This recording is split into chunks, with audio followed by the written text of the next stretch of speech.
Jai Janindra, everyone. Welcoming you all to lecture 2 of the series Devdarshan. I welcome again Rajesh Uncle, who was there with us in the earlier lecture, and he initiated the topic.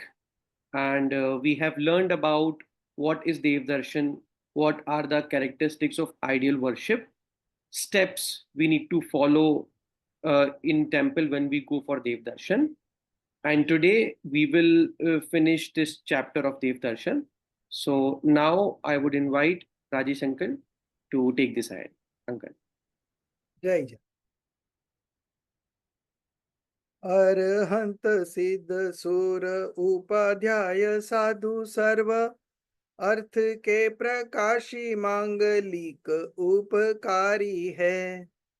तीन को स्वरूप जानी रागते भई जो भक्ति काय को नमाए स्तुति को उच्चारी है। धन्य धन्य तुम्ही से आज धन्य धन्य तुम्ही से काज सब आज भयो कर चोरी बारंबार वंदना हमारी है।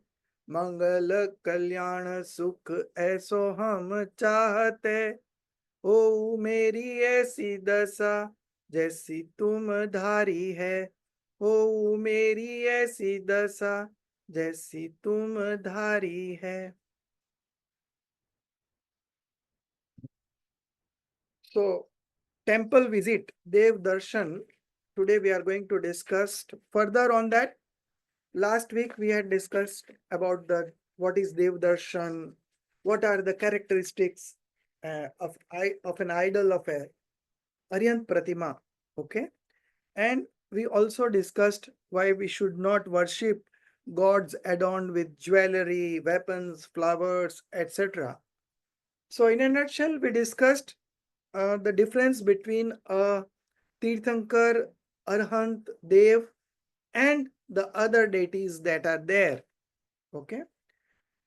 We also discussed the step by step how to do the whole process of Devdarshan. Very interesting one, and everyone should follow. Today we are going to discuss the benefits of temple darshan. So, while discussing the steps, we discuss the steps before entering the temple, after entering the temple, and what we should do there. Today we are going to discuss benefits of temple visit. Can you share the Yes. only few slides we will be looking at, and then we will have further deep discussions onto this topic.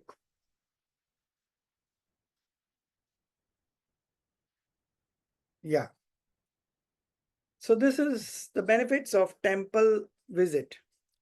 Jain temples are not the places where one asks for fulfillment of worldly desires, but are educational centers for becoming a god.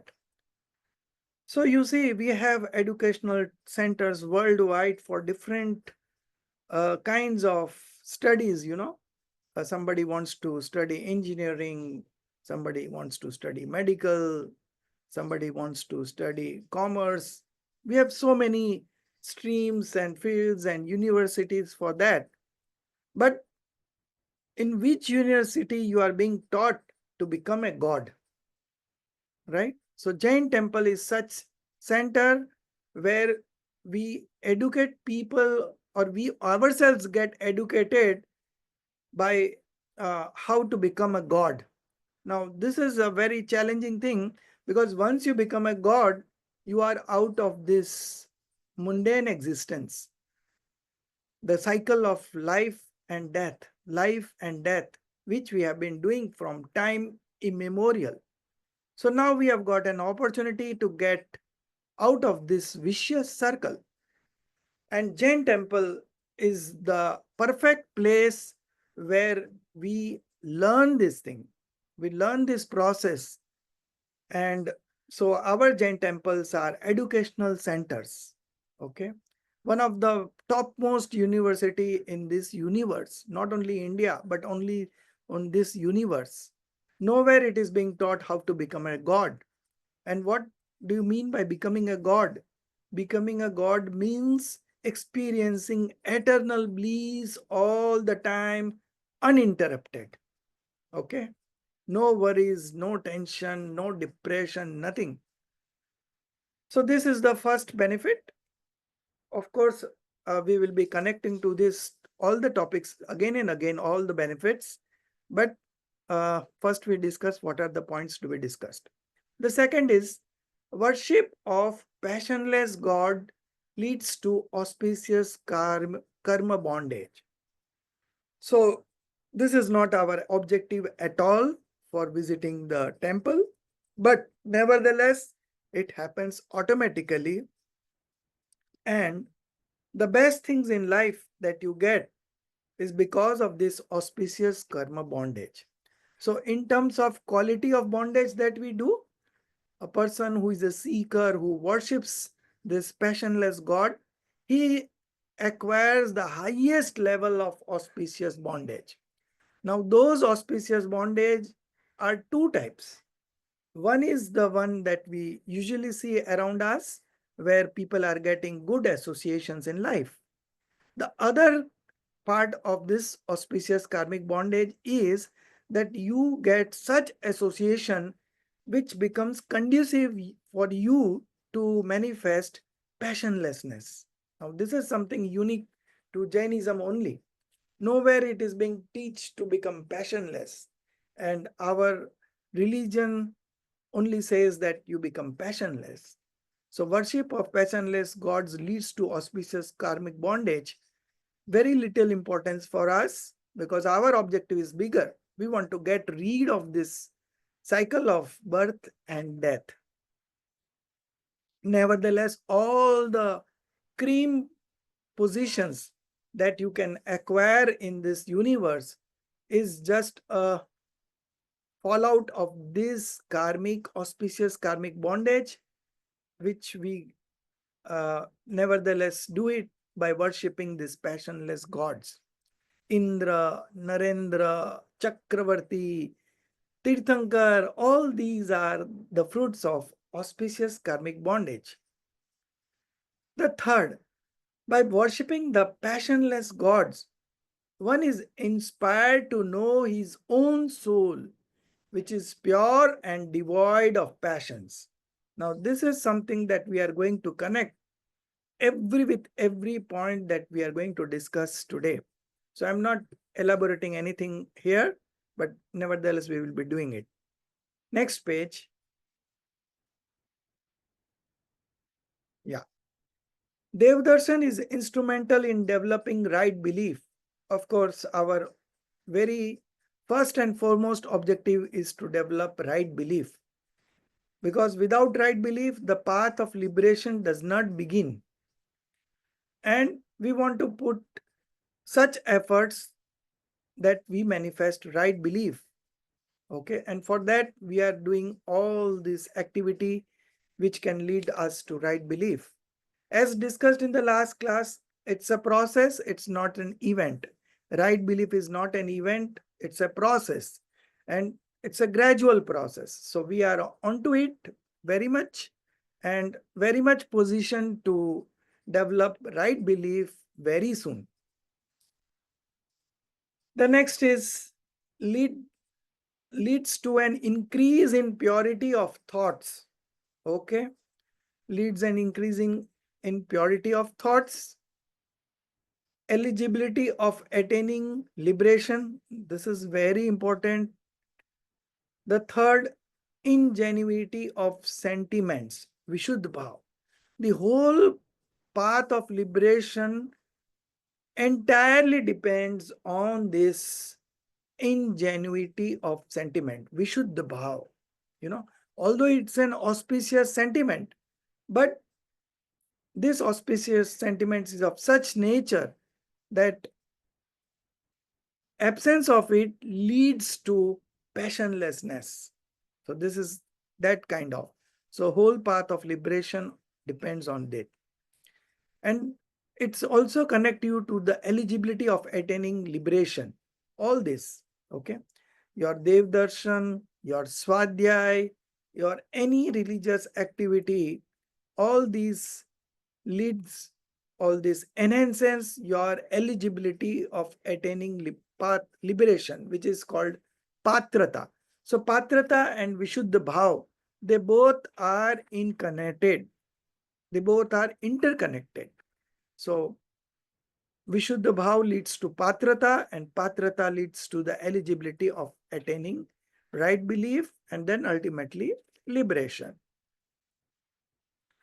All these involves purity of thoughts. So we have connected the first three. Now the fourth, decrease in delusion. So this is again connected, because as our we increase our eligibility, we increase our ingenuity of sentiments, there is a gradual decrease in delusions. Okay. So this is also connected. And the last one, decrease in delusions, passions, and sinful activity. So delusions we already discussed. Passions and sinful activity automatically goes away. If you try to reduce passion and sinful activity, it's not going to happen. But when you indulge in something of this kind of auspicious activity, this automatically goes away. Okay, so this I would take it as a byproduct and not the original product. Okay, so all these three, we very well are all interconnected, and the whole this point is everything is interconnected. Only thing is we are discussing it from different viewpoints. So this is all. I think next slide.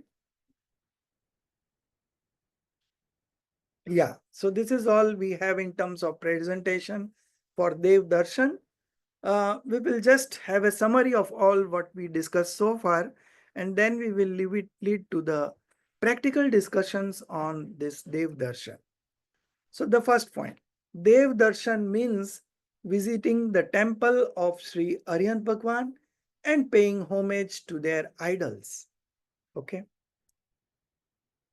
The idol of gods should be consecrated and must not evoke any attachments or aversions in the minds of the devotee. So this is also very important that we discussed at length last class. The appropriate steps of worship should be followed to extract maximum benefit from Devdarshan and to avoid any kind of offense of God. So this was also very important. We discussed at length in the last class. Practice of Devdarshan is instrumental in generating auspicious sentiments and increasing eligibility for liberation. Now this we discussed just now, the last point. It generates auspicious karma, but that should never be the goal for temple visit. So this also we discussed today. The prayer should be purely to learn the art of becoming a god. So Jainism is an art or a science? Many a times this question is asked, whether Jainism is an art or it's a science. So here it says the prayer should be purely to learn the art of becoming a god. So it's not an art, but it's a scientific art, right? It's a scientific art. So we are combining the both terminology. Whether it is an art or science, we don't get into that discussion, but we simply conclude that it's a scientific art of becoming a god, of being able to see oneself as a pure divine soul and renouncing all kinds of attachments and aversions. Next slide. Okay, Jai Jinendra. So this is the presentation that we had. You could read the chapter on the portal, the Devdarshan, very informative. What we did a presentation was about the few highlights of that presentation. But if you want to read it in detail, you can visit that article and you will enjoy more. Now we come to the practical discussion, so we can remove this presentation slides. Yeah, thank you. Thank you so much, Arshil. So the first discussion that I would like to discuss on Devdarshan are some of the testimonies that we have in our scriptures. So why we are taking support of these testimonies from the scriptures to instill in every seeker a sense of confidence that what is being said is not my personal view or anybody's personal view. It's been discussed by different acharyas and scholars over a period of time. Okay. So the first discussion that I would like to refer is from Moksh Marg Prakashak, page number, it's 7 in Hindi and 10 in English. Okay. The topic for discussion is accomplishment of purpose from Arhant, etc. So this is the topic, and in that, the second point that is covered here, I'm just reading few lines from here, and then I will explain. Or the acts like looking at the image of Arhantas, or pondering over their nature, or listening to their preachings, revelation, or being closer to them, or following the path according to their preachings. So 5 points discussed, all are interconnected, and I would like to highlight the first point, the acts like looking at the image of Aryant. Okay, so that is what is being discussed. So all these become by becoming instrumental causes. So all these becomes an instrumental causes and give rise to descriptive knowledge, discriminative knowledge of soul and non-soul. So you see, the Devdarshan leads to discriminative knowledge of soul and non-soul. This is being said by Pandit Todarmalji. Okay, so when somebody, a scholar of stature of Pandit Todarmalji says, it creates a lot of weightage, you know. So this was the first reference.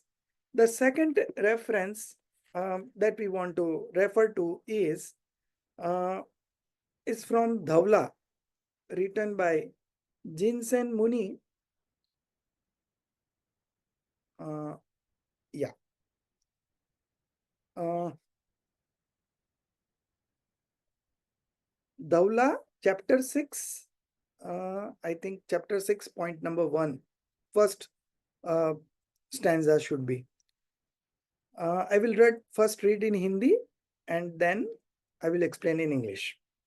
निदति व निकाचित कर्मों का भंजन भी संभव है. By looking at the idol of Jinendra Tirthankar, okay, even the such karmas like nidati and nikachit. Now, this nidati and nikachit karma, I would like to explain a bit. These are some of the karmas which once bound, you cannot change in any way, right? You must have listened in Pratman Yoga that there was inflictions on Bhagwan Mahavir and Parasnath Swami, you know, being a Tirthankar, getting Tirthankar and going to get liberated in the same birth. Still, they had these inflictions, upsarg, you know. So then we must wonder that if people of the stature of Tirthankar also cannot dissolve those karmas that has been bound earlier, what at our level we can just think of. So this creates an awareness in us that what kind of sentiments we are manifesting. Okay, every sentiments that we manifest, there is a bondage of karma happening all the time. It's like a CC camera, you know. You visit a mall, you do any activity, it's all being caught under CC cameras. It's being captured over CC cameras. And similarly, every sentiments that we manifest has a karmic bondage related to it. Okay. So when such Tirthankars also are not able to dissolve such deep-rooted karmas, you know, what at our level we can think of. Okay.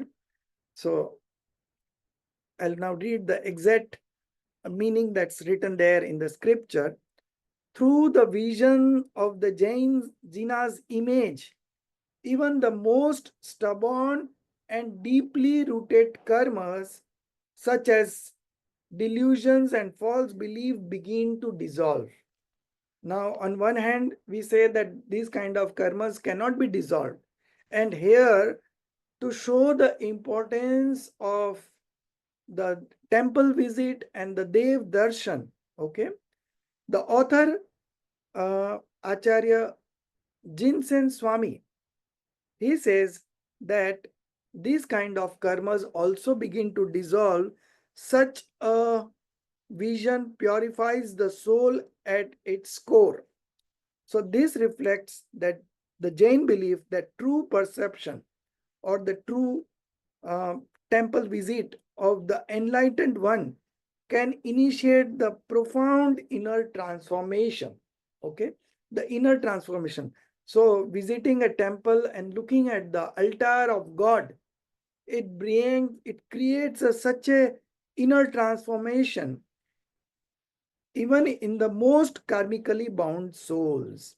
Okay, so this is something unique that I read. I never realized such things, but while researching for this article, I got so many references from different scriptures, and I'm really grateful for this presentation.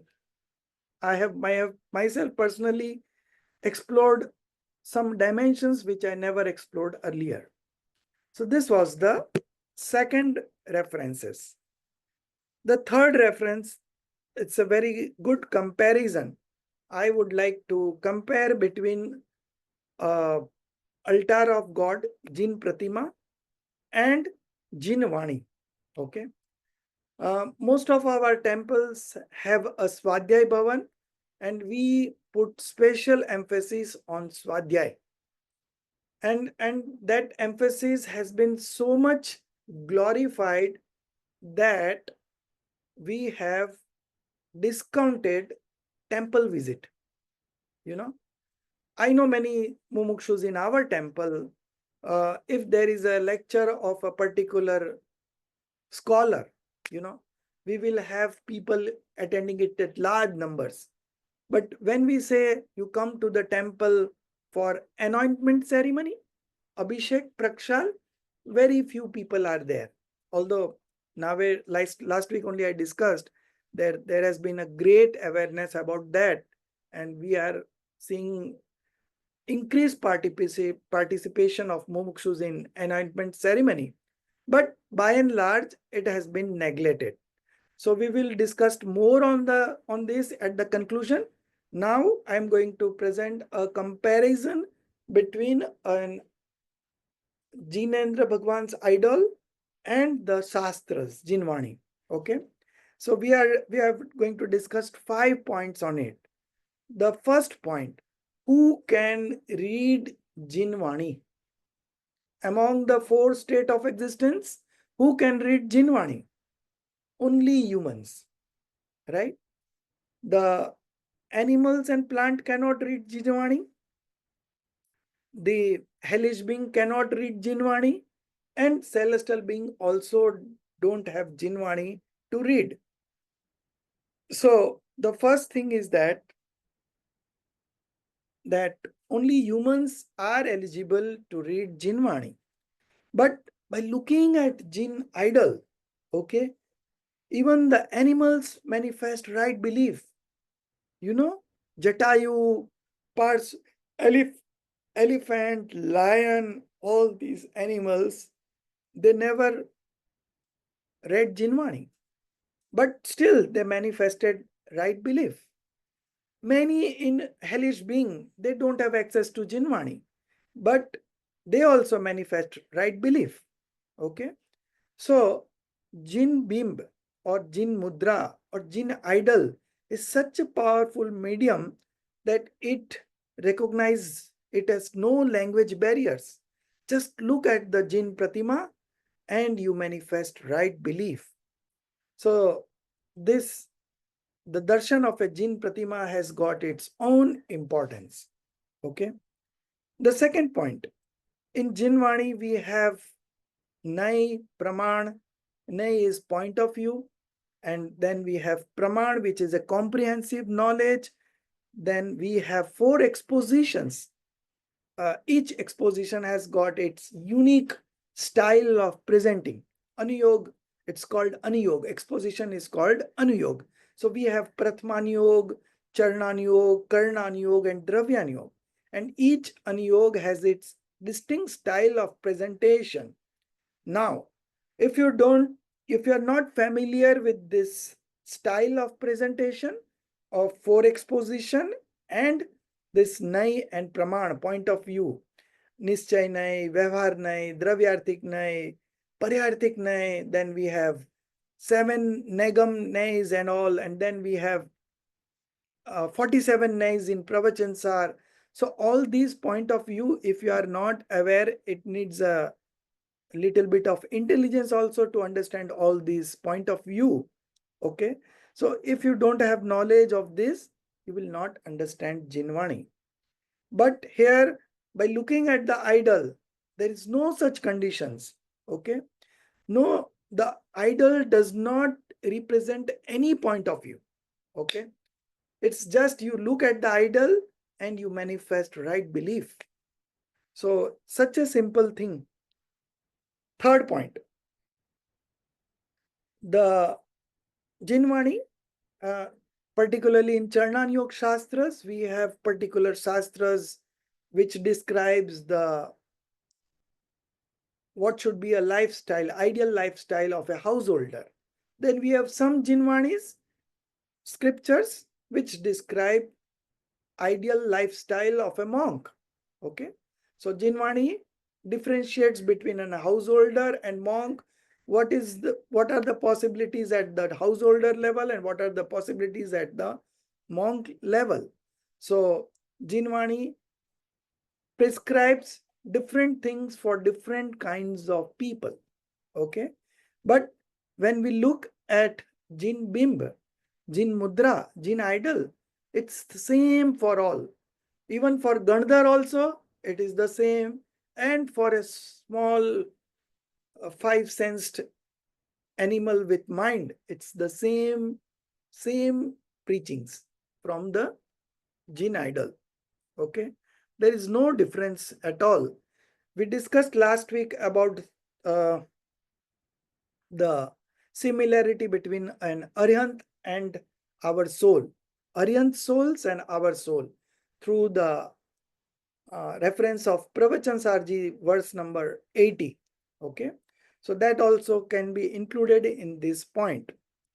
Number 4th point, by reading the scriptures and not understanding it properly, Todarmalji discussed many kinds of flaws that a seeker develops in terms of Nischayabhasi, in terms of Vyavarabhasi, in terms of Ubhayabhasi. Okay, wrong believer from the real point of view, wrong believer from the conventional point of view, and wrong believer both from the real point of view and conventional point of view. Okay, but such wrong belief is not manifested by looking at Jin idol. Okay, so this is again a difference. It's very challenging for you to understand this Jinvani, because if you don't understand it properly, you may further foster your wrong belief which you already had from time immemorial. So it's very it's not everybody's cup of tea to understand Jinvani. Okay, but here nobody, by looking at Jin idol, nobody has acquired wrong faith. On the contrary, looking at Jin idol, which is complete, which is perfect in itself, and which is very accurate in itself. Okay, many animals have manifested right belief, many humans have manifested right belief. At one place it is being said in the scriptures that Jin mudra hi Jin dharma hai. Jin mudra itself is true religion. Okay. The last point, fifth comparison. Shastras were written after um, Mahavir Swami's liberation, 500 years, 500 plus years after Mahavir Swami's liberation. Till then, it was just passed on from Gandhar to Acharyas, Acharyas to Acharyas, only mouth publicity. Okay. After that, the scriptures were being written.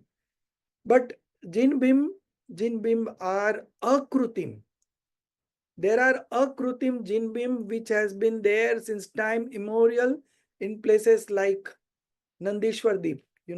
Those are not man-made. These are all akrutim.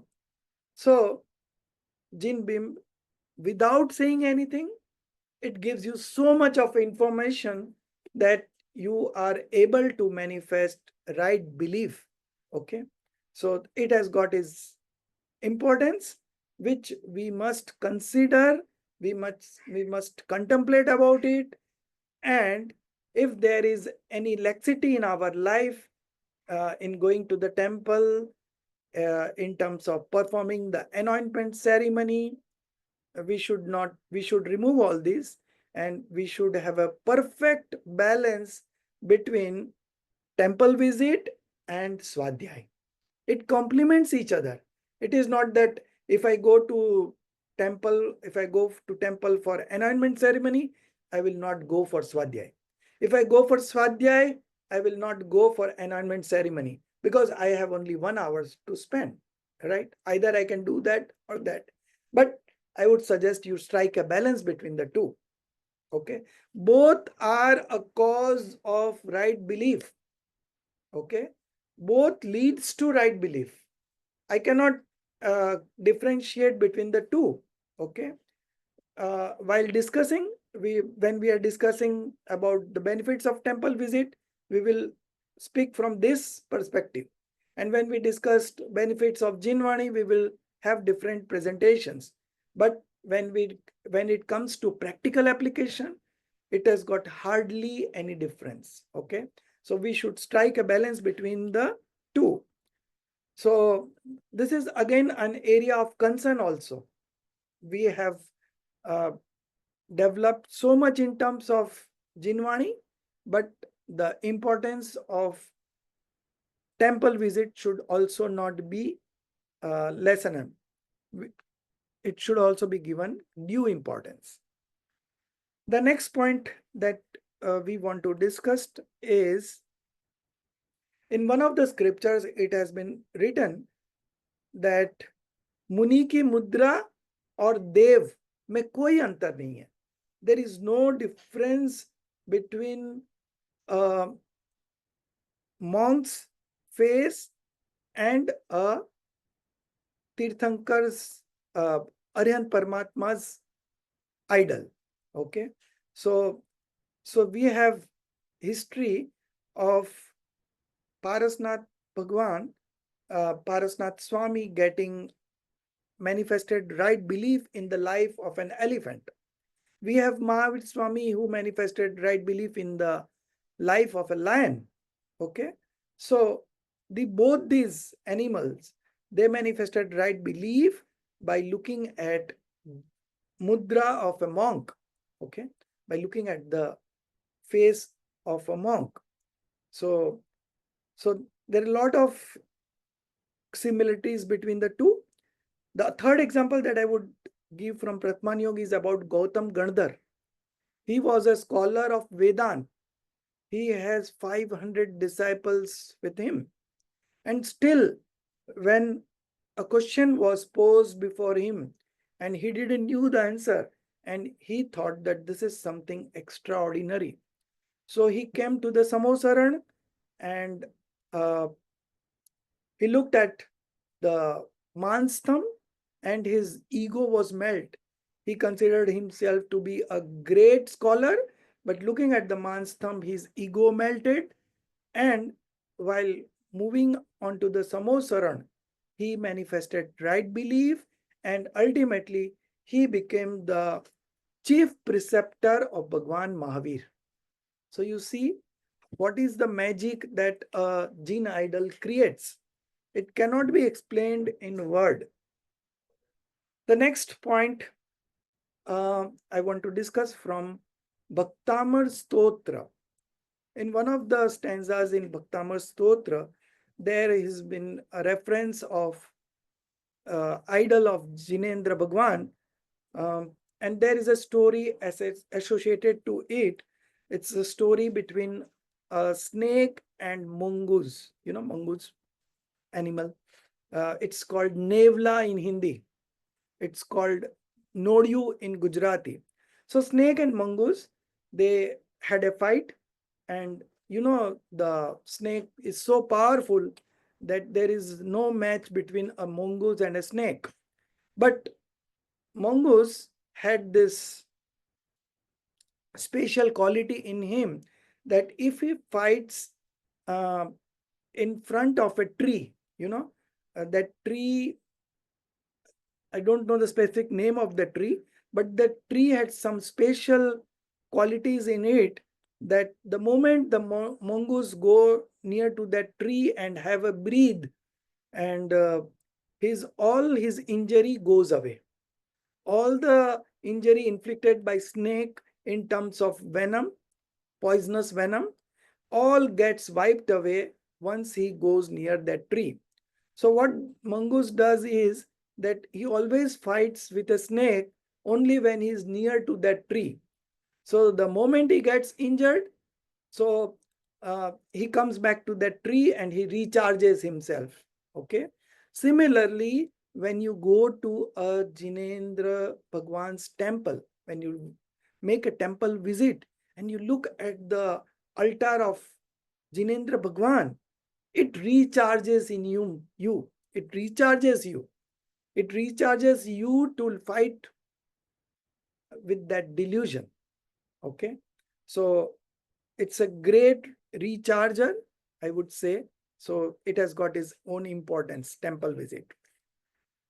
Now, the last point on this discussion, of course, we have few more testimonies to share, but uh, the most interesting part of all the discussion that we had, that by looking at the Jain idol, we can bring out some principles of Jinvani by just looking at the Jain idol. The first principle is about the four exposition. So our total Jinvani is written in four expositions style. Okay, each style has got definite style of presentation. So by looking at Jain idol, you can strike a balance among the four exposition. So the Jain idol is of certain Tirthankar. Okay, like we have Mahavir Swami as the chief Tirthankar here in our temple, and the temple that is going to come up, it will have Shantinath Bhagwan as the chief Tirthankar. Okay, so the Jain idol is an idol of a certain Tirthankar. Okay, and you can connect to the life story of, say, a Mahavir Swami or a Shantinath Bhagwan, just by looking at the idol of that particular Bhagwan.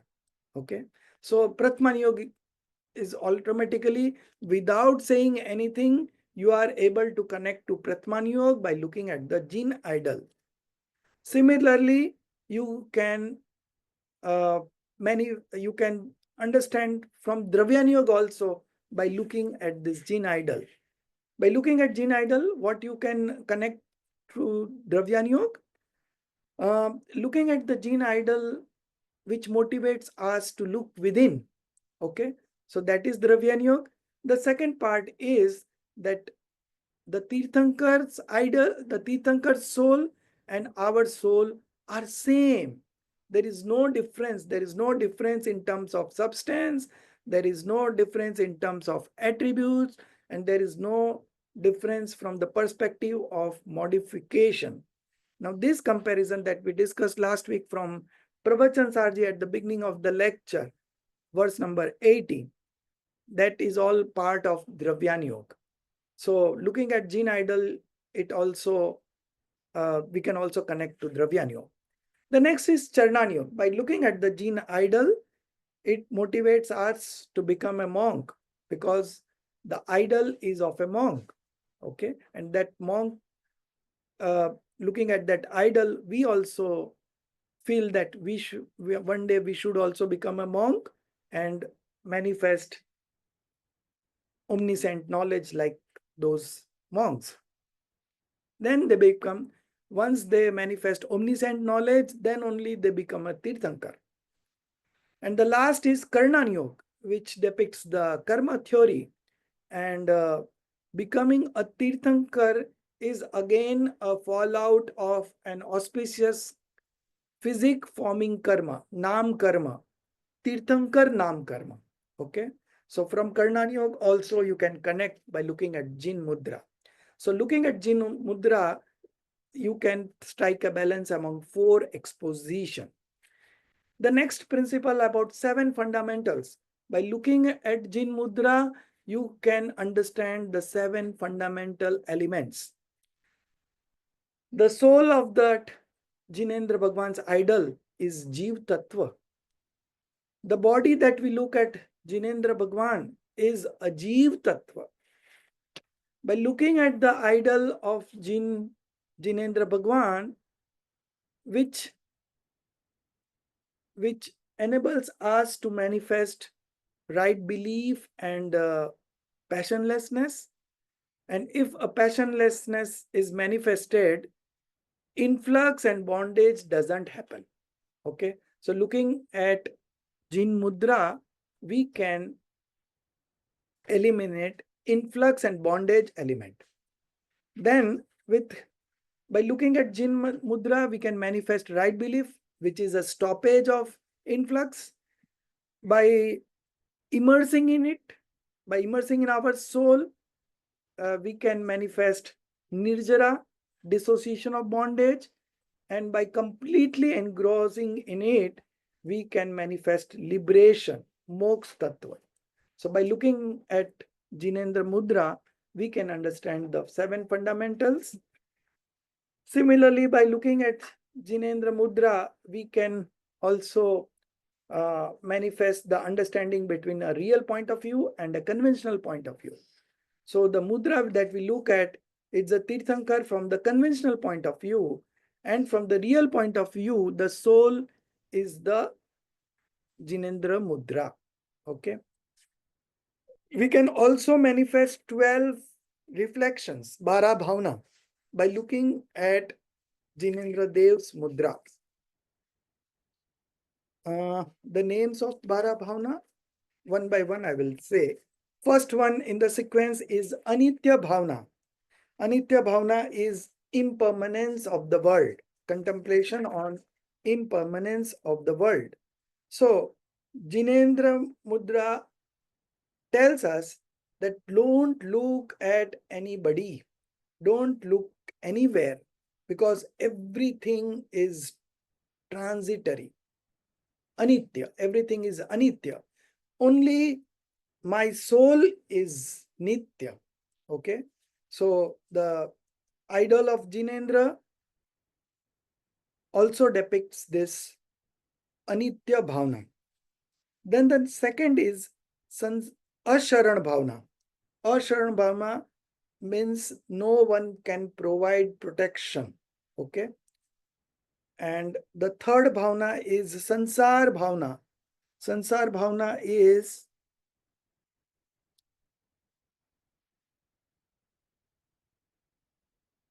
learning, meaningless of all attachments. Okay, Sansar Bhavna is meaningless of all attachments. So Asharan Bhavna and Sansar Bhavna, both we are discussing together. By looking at the Jin idol, it gives us the message that everything in this sansar is cannot provide you any kind of protection. Your own soul is only going to provide you protection. Okay, so only your soul is worth taking shelter in. So we discussed this Asharana Bhavana and Sansar Bhavana. The next in the sequence is Ekatva Bhavana, solitude of the soul. The Jinendra idol says that I am myself, one in myself only.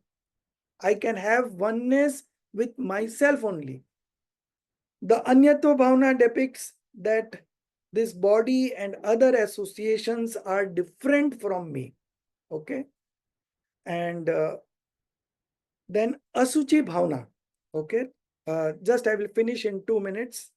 Asuchi Bhavana says that if you look at outside, you will manifest impurity. And if you look at yourself, you will manifest purity. So these are the first 6. Then we will quickly sum up the next 6. Asra Bhavana. Asra Bhavana says that if you look at anything outside, it will be a cause of sorrow. Samvar Bhavana says that if you look at yourself, your own soul, then you will develop stoppage element. Now, if you immerse in that, you will manifest nirjara. And if you completely engrossed in that, you will manifest liberation. Then Lok Bhavana. Lok Bhavana says that anything worth seeing is your own Chaitanya Lok. Bodhi Durlabh Bhavana says that from time immemorial, we have done everything, but we have never manifested these 3 gems, Samyak Darshan, Samyak Gyan, Samyak Charitra. And Dharma Bhavana says that the nature of religion is like this only. The soul itself is a knower. And if you remain a knower, it is called true religion. So looking at Jin Mudra, we can manifest 12 contemplations. Similarly, we can manifest other principles from Jin Mudra. So we have discussed enough on Jin Mudra today, and the discussion is just to strike a balance between your studies and the temple visit. This is all. Sorry for taking a bit of more time.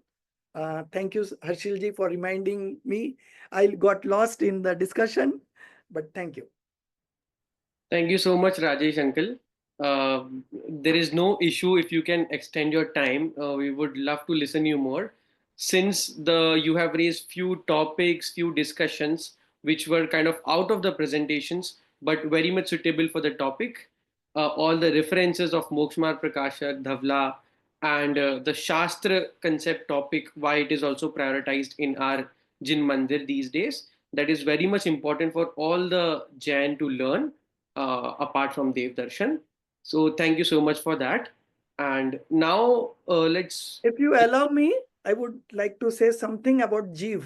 Yes, please. Why not? Why not? There is a whole lot of team who is working day in and day out for this, the Please. success of this team, and I would like to acknowledge my gratitude to all the person who is associated with Jeev platform, starting from Vitragvani Trust to everyone who has contributed in this endeavor.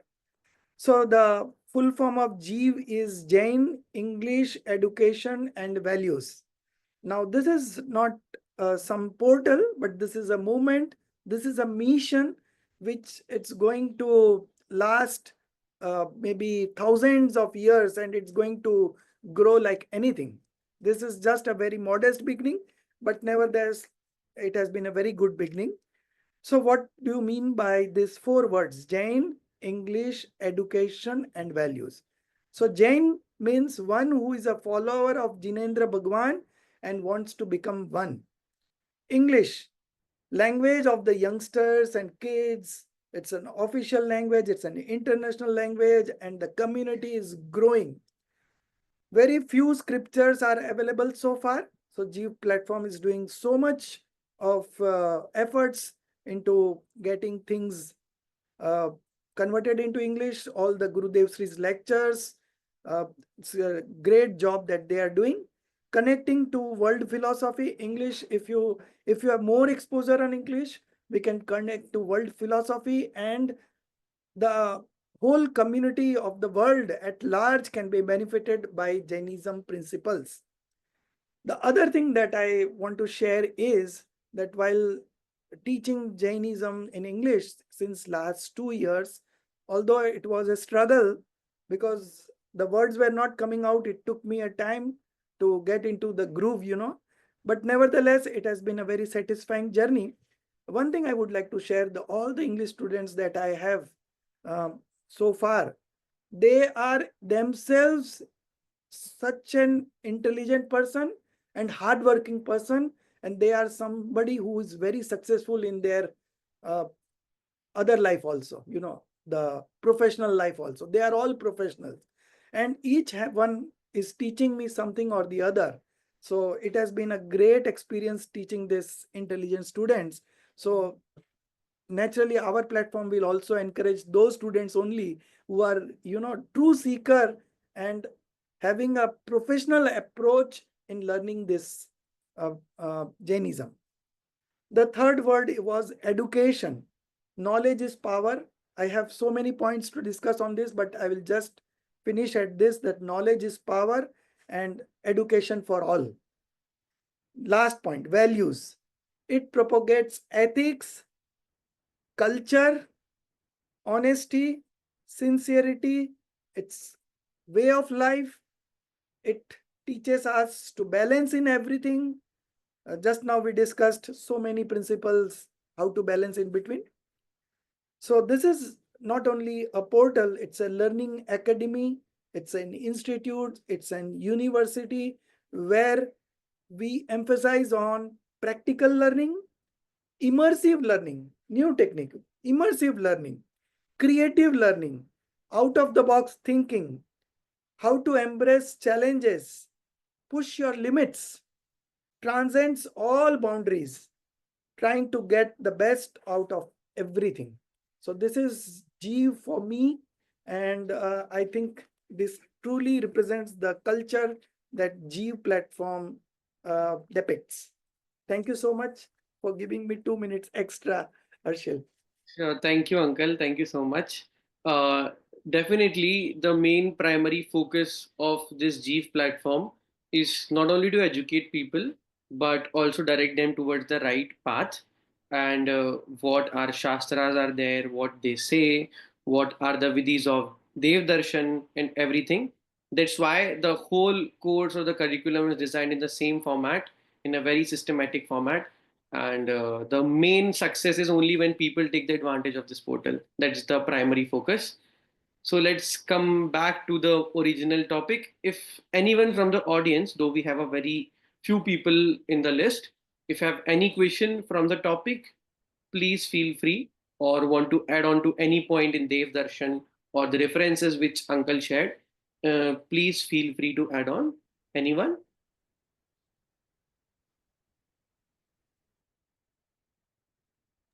Yes, Priyanka ji. Wait, let me allow you to unmute. Just a minute.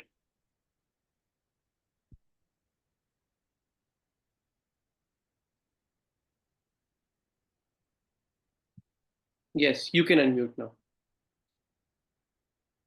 Jai Jinendra. Yes. Rajesh sir, I have a question. So when we talk about Devdarshan, and someone like me who's not currently having access to a Jain mandir nearby, but we do have like Jin Pratima, a photo frame at home. Will that also be called as Jin Darshan?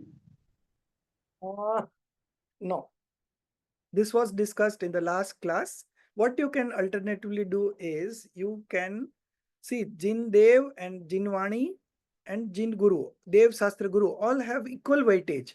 So what you can do is you can place a Jinwani in your home at some secluded place and uh, worship that Jinwani just like you are worshipping a Jinendra Bhagwan.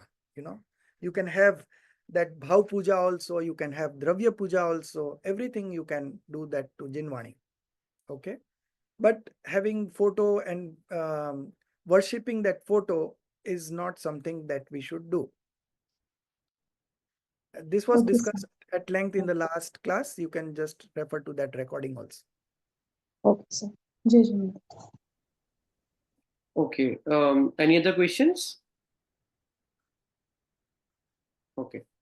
So I just also wanted to share one of my experience, Rajesh Uncle. So while reading Kandanu Yoga, definitely Nidhatti Nikachit Karma Prakritis are those which cannot demolish without when they come into action. Once they are in action, they fulfill and then they get demolished. But after listening to your reference today, I feel quite relieved that this is also a solution, though that's not the focus to go to the temple, but automatically this is the system, and very thankful for that reference which you gave today. Uh, So I would like to add to it that this is again said from the conventional point of view, right, right? In Jinwani, we have real point of view and we have conventional point of view. So Jinsen Swami was of course, Digambar monk. So whatever he said, that is from the conventional point of view. I also was very curious to know that how this is being written by an acharya. So then I discussed with few scholars and they told me that this is all from conventional point of view. Now all the three exposition, Karnani Yoga, Charnani Yoga and Pratman Yoga, their maximum statements are from conventional point of view. Only right, Dravyan Yoga, we have majority of real point of view. So we yeah. have to understand it in the right sense. That Vivaksha we need to understand. Yes, yes. Once we start learning and reading the references, I think we will be used to getting what the exactly Yes, the point of view is. yes, yes. True, true. So thank you everyone. Last, I would like to share the screen towards the references and towards how you can access the GIF portal. Since we know now 3-4 months old at GIF, you can access the website through the URL which is shared, gif.net.in. If you have any queries, feel free to reach out to our team through the email address, or if you have my contact, you can definitely reach out directly. Social media handles, we are everywhere active. If you need to learn about other lectures, other recorded lectures, you can visit the website and click on the course which you want to. In the course section, you can also find the resources where lecturers, as well as all the presentations and Gurudev Shri snippets, which is an additional resource which we have been providing, that is also available. And after the lecture of every session, after every session, the next day we upload it on YouTube. You can also subscribe the same channel on YouTube to get the regular updates. And it is designed in a very systematic format, so please take the advantage. This is my only thing from you which I would like to ask you, that you can definitely take the advantage and feel free to reach out of any queries. We can go ahead with the Jinmani Sutyankan now. निज निधि निज में बताई, यह अनंत उपकार है उसके लिए जिन वाणी माँ को वंदना सत बार है, उसके लिए जिन वाणी माँ को वंदना सत बार है. 9 times नमोकार मंत्र.